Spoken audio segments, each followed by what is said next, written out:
Have you ever heard of the Battle of the Clintons?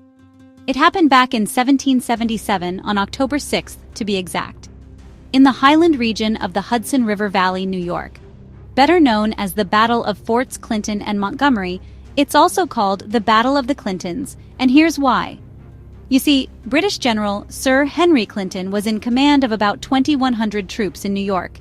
He aimed to seize control of the Hudson River, but there were two other Clintons in his way, and each controlled a fort on the west side of the Hudson River, one under the command of General James Clinton, called Fort Clinton, and the other under the command of General George Clinton, called Fort Montgomery.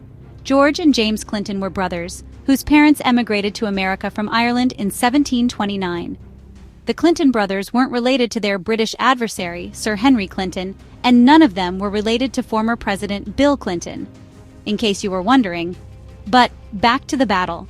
The two forts they were guarding were on a critical stretch of the river, which the Americans had attempted to block with a large chain across the river. Inside each of these forts, only a few hundred Continental soldiers were stationed, guarding the river. They didn't expect the British to march through the rough terrain and launch a fierce assault from multiple sides. Cannons boomed, muskets blazed, and after hours of brutal fighting, the outnumbered Americans were overwhelmed. 75 Americans were killed and wounded, and 263 were captured. Both forts fell. It was yet another British victory.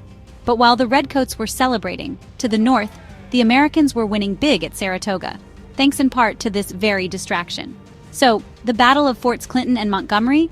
It's another story of bravery, sacrifice, and how, even in defeat, the Americans managed to tip the balance of the Revolution. There were still many more battles ahead. Stay tuned to see what happened next. Don't forget, you can learn about the previous battles in my playlist, and please tap the like button before you go. Thanks for watching.